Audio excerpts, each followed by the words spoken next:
अस्सलामु अलैकुम। कानूनी टीवी चैनल के दोस्तों को मुनसिफ अवान एडवोकेट का सलाम। और हम बड़ी बड़ी पर्सनैलिटीज़ को कई दफ़ा आपसे मुतारफ़ करवा रहे होते हैं, तो अब जिस शख्सियत को मैं आपके सामने इंटरव्यू के लिए और पाकिस्तान के मौजूदा हालात के हवाले से गुफ्तगू के लिए मैंने दावत दी है, वो आपकी जानी पहचानी है। आप उनके पहले दर्जनों इंटरव्यू कानूनी टीवी पे देखते रहे हैं। आपने उनको पसंद करते हैं, शेयर करते हैं, लाइक करते हैं। मेरी मुराद जनाब अली मोहतरम सीनियर तरीन वकील, बल्कि मैं इनको फादर ऑफ द बार कहता हूँ, इतने सीनियर हैं, सीनियर वकील एहसान वाई साहब। अस्सलाम वालेकुम सर। वाई साहब का मुकम्मल तारुफ ये है कि ये जनाब अवामी नेशनल पार्टी के साबका मरकज़ी सदर हैं पूरे पाकिस्तान के, और इनका बड़ा तजर्बा रहा है, काफ़ी ओहदों पे रहे हैं माशाल्लाह। हमारी बार की भी ये जान है। तो हम इनसे ये पूछते हैं कि मौजूदा जो नया इलेक्शन के कल वज़ीर आज़म बन गया है और फिर असम्बलियाँ बन गई हैं, अब आसिफ अली जरदारी साहब सदर बन रहे हैं, आप सर इन मौजूदा असम्बलियों को कैसे देखते हैं? क्या आप समझते हैं कि कोई धांधली वांधली हुई है या नहीं हुई, या आप ये कहते हैं कि आप इस सिलसिले को आगे चलना चाहिए? ये असम्बलियाँ आपको मुद्दत पूरी करने दे रही हैं कि नहीं दे रही? और पाकिस्तान के मुआशी हालात, मैंने सारे सवाल एक ही सवाल में कर दिए हैं, ज़रा आप काइंडली थोड़ा सा ब्रीफ बताएं जी। Thank you. अमान साहब, thank you very much. Welcome. आपने मौजूदा सूरत हाल, हाँ जी। चूँकि टाइम ज़्यादा होता नहीं हाँ और मुझे मुख्तसर ही बताना पड़ेगा ठीक है। कि आपने कहा कि जी कि आया ये इलेक्शंस, हाँ जी। कि आया ये सही हुए हैं या वाकई रिगिंग। तो इस पर मैं ये आप अर्ज़ करूं। अव्वल तो इस मुल्क में इलेक्शन बहुत कम हुए हैं जी, क्योंकि यहाँ ज़्यादा मार्शलाएँ लगती रहीं। 76 साल हो गए इस मुल्क को वजूद में आए, तो यहाँ 35 साल फ़ौजी हुक्मरान रहे।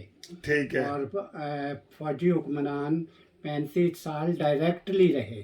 ठीक है। और 35 साल इनडायरेक्टली, कि अगर सिविल हुकूमतें बनी, हाँ, वो भी ये भी इनके इमा पे और इनके कहने पे बनी। अगर किसी ने एग्री नहीं किया, हाँ जी, मसलन मियां नवाज शरीफ एग्री नहीं करते थे, हाँ, तो वो 3 दफ़ा वज़ीर आज़म आए और 3 दफ़ा इन्होंने फारग किया।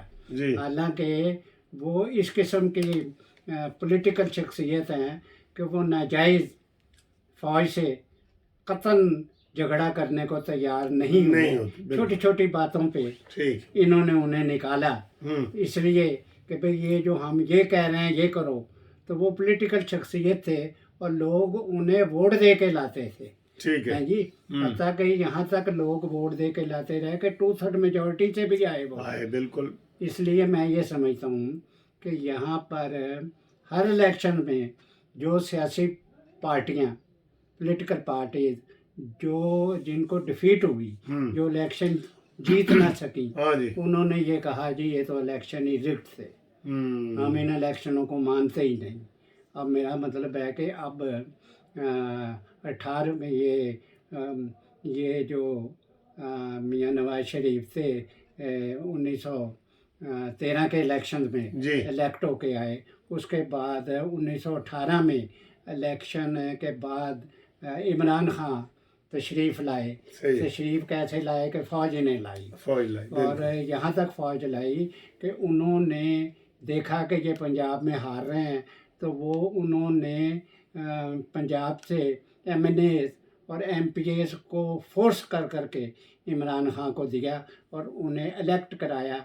और इवन देन वो ख़ुद भी इलेक्शन जिस किस्म का वो उन्होंने कंटेस्ट किया, उसके नतीजे में तमाम फौजी इमदाद के बावजूद वो 2 या 3 सीटों से वो प्राइम मिनिस्टर थे बने। बिल्कुल बिल्कुल ठीक है, बिल्कुल। तो इसलिए अब उनका ख्याल था कि चूँकि मुझे फ़ौज ने निकलवाया है, हालांकि मेरी अपनी ज़ाती राय है ठीक کہ انہیں فوج نے نہیں نکلوایا. فوج نے اس وقت یہ سمجھا، فوج کے تو چیف آف اسٹاف اور ISI کے جو ڈائریکٹر جنرل تھے وہ ان کے ساتھ تھے. ٹھیک ہے. انہوں نے فوج کے جنرلز نے، فوج نے یہ محسوس کیا کہ ان کے پرائم منسٹر رہتے ہوئے یہ ملک اکنامیکلی غرق ہو رہا ہے، اکنامیکلی بھی اور انٹرنیشنل لیول پہ تعلقات کی بنیاد پر بھی، اور دہشت گردی کے نتیجے میں بھی یہ ملک نہیں چل سکتا. یہ فوج نے ریئلائز کر دیا، ریئلائز نہیں کیا، صرف فوج نے انہیں سپورٹ نہیں کیا.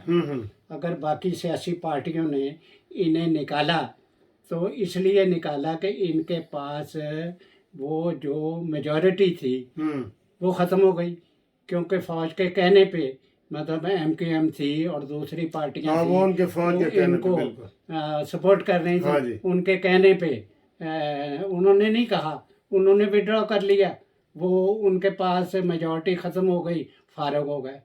اس کے بعد 16 ماہ تمام اس ملک کی سیاسی پارٹیاں، افسوسناک بات ہے کہ انہوں نے حکومت کی، اور اس 16 ماہ کے حکومت کے نتیجے میں تمام قسم کے، میں قسم اس لیے کہہ رہا ہوں کہ سارے ہی حکمران بن گئے، اور اس کے نتیجے میں مزید معیشت خراب ہوگی.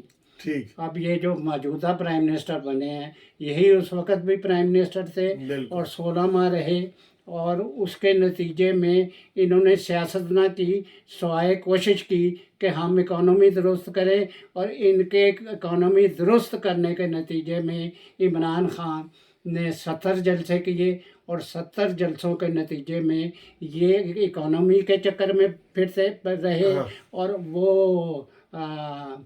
جلسے کرتا رہا. میں یہ سمجھتا ہوں کہ یہ جو لیڈرشپ عمران خان کی بلڈ ہوئی یہ فوج نے بھی کی اور انہوں نے بھی کی، کہ جنہوں نے ان کی کمزوریاں یہ اکانومی کرتے رہے، وہ سیاست کرتا رہا، وہ سیاسی طور پہ ترقی کر گیا. میں یہ سمجھتا ہوں اس دفعہ کا الیکشن جو ہے یہ چونکہ آرمی نے یہاں چیف آف سٹاف نے دخل نہیں دیا، اس لیے یہ الیکشن اس کے نتائج جو ہیں وہ اس قسم کے نہیں ہیں کہ کوئی پارٹی بھی میجورٹی پارٹی بنے اور وہ میجورٹی پارٹی بن کے حکومت میں آئے.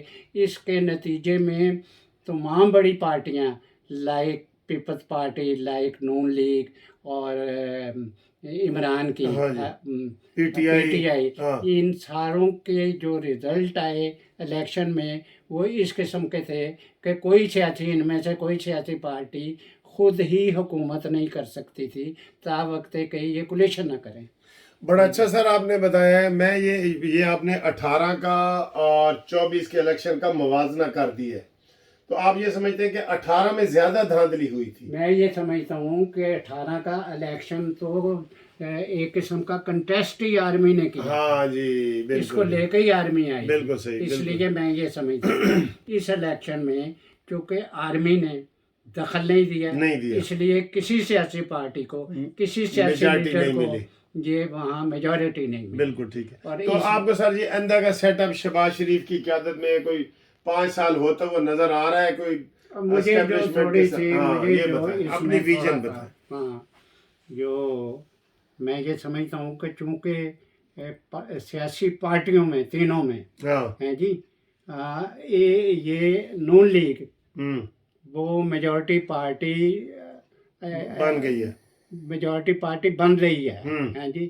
یا ان تینوں پارٹیوں میں سب سے زیادہ MNA جو وہ نون لیگ کے تھے.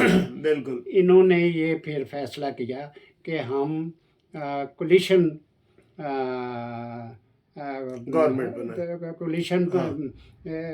بنائیں اور اس کے نتیجے میں اس ملک میں حکومت قائم کریں.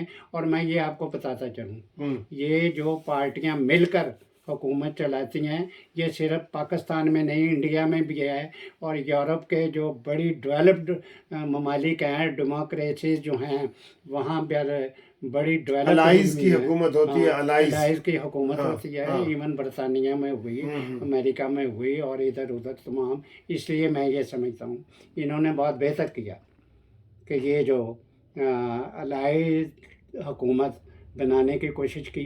लेकिन इसमें मसला ये बना कि जिसके साथ इन्होंने हुकूमत बनाई पीपल्स पार्टी के, उन्होंने इनके साथ ये तावन नहीं किया कि हम मिलकर हुकूमत चलाएं। उन्होंने कहा हम आपको सिर्फ वोट देंगे। चलो भाई साहब, आपने बड़ी अच्छी बातें की है। एक सवाल मेरे ज़हन में, जो आपने पहली बात की थी ना कि 70 साल में 35 साल डायरेक्ट हमारी आर्मी रही है और 35 साल इनडायरेक्ट रही है, यानी कि वो ही रहे हैं ना, फिर वही रहे। आप कोई परमानेंट हाल बता सकते हैं कि ये आर्मी हमारी इधर मुदाखलत ना करे, या कोई हम आइन में तरमीम करके इनको वजीर दिफा दे दें, वजीर ख़जाना दे दें, को आइन में तरमीम करके आपको परमानेंट हाल बता दे, ताकि ये मुख्तसरन मुख्तसरन ये कि आपका सवाल ये इसका जवाब मुख्तसरन हो नहीं सकता, लेकिन मैं कोशिश करता हूँ। ठीक। क्योंकि ये 1973 का आइन है। आइन होता है कि अवाम और रियासत के दरमियान एक इश्तराक होता है। ठीक है जी। मैं ये समझता हूँ कि हमें आइन को, मैं नहीं कहता कि इसे आप ख़त्म कर दें, मैं कहता हूँ इसमें आपको थोड़ी सी अमेंडमेंट करनी पड़ेगी। है जी। इसमें अमेंडमेंट ये करें कि अदलिया के चीफ जस्टिस या अदलिया के जजेस जो मुख्तार बने हुए हैं इस मुल्क के, और फौज मुख्तार जो बनी हुई है, वो थोड़ी सी अमेंडमेंट करके ये आइन में शामिल कर लें कि ना दखल देगी आर्मी, और ना ही अदलिया का कोई जज किसी सियासी पार्टी का हमदर्द होगा और उसको सपोर्ट करेगा। इसी तरीके से ये जमहूरियत इस मुल्क में आ सकती है। और मैं ये बात आपको बताता चलूँ, ये मुल्क जो है ये चली जमहूरियत के नाते सकता है। यहाँ ये मुल्क सियासी पार्टियों के नाते और जमहूरियत के नाते और ह्यूमन राइट्स के नाते ये मुल्क चल सकता है, तरक्की कर सकता है। क्योंकि इस मुल्क का ये शिकार है दहशत गर्दी का। इस मुल्क को इमरान खान ने 4.5 साल जो हुकूमत की, इसमें हमसायों के साथ दोस्ती ख़त्म हो गई, इंटरनेशनली हम आइसोलेट हो गए। अब इनके आने थे, क्योंकि मियाँ नवाज शरीफ की सपोर्ट चूँकि मौजूद है, ये उनके छोटे भाई हैं शहबाज शरीफ, इनके वजह से इनकी इंटरनेशनल जो तल्लकात हैं वो भी कायम होंगे और इकोनॉमी भी बेहतर हो जाएगी। और इसको बेहतर करने के लिए एक ही तरीका है अवान साहब कि हम अखराजात कम करें। ठीक। ये ना करें, मैं आखिरी जुमले कहने लगा हूँ कि 16 साल की हुकूमत में हमने 50 से ज़्यादा वज़ीर बना दिए और बेपनाह खर्च किया। ये ना करें, ये थोड़े वज़ीर रखें और जो मईशत को जानते हों और जो फॉरेन अफेयर्स को जानते हों, और उसके नतीजे में जितनी बचत हो सकती है मुल्क में वो कर लें। और उस बचत के नतीजे में, कम अखराजात के नतीजे में ये मुल्क ही चलेगा, नहीं तो ये मुल्क ये चल नहीं सकता। Thank you very much ji वाई साहब, आपका बहुत शुक्रिया। तो नाजरीन, आपने देखा है कि वाई साहब ये 73 के आइन की बात कर रहे थे कि अगर हम आइन पे अमल करेंगे तो हमारा मुल्क बच सकता है। लेकिन साथ ही उन्होंने ये भी कहा है कि इंशाअल्लाह ताला जिस तरह इंटरनेशनल ताल्लुकात शरीफ फैमिली के और वज़ीर आज़म के रहे हैं, तो वो इंशाअल्लाह अब बेहतर करेंगे।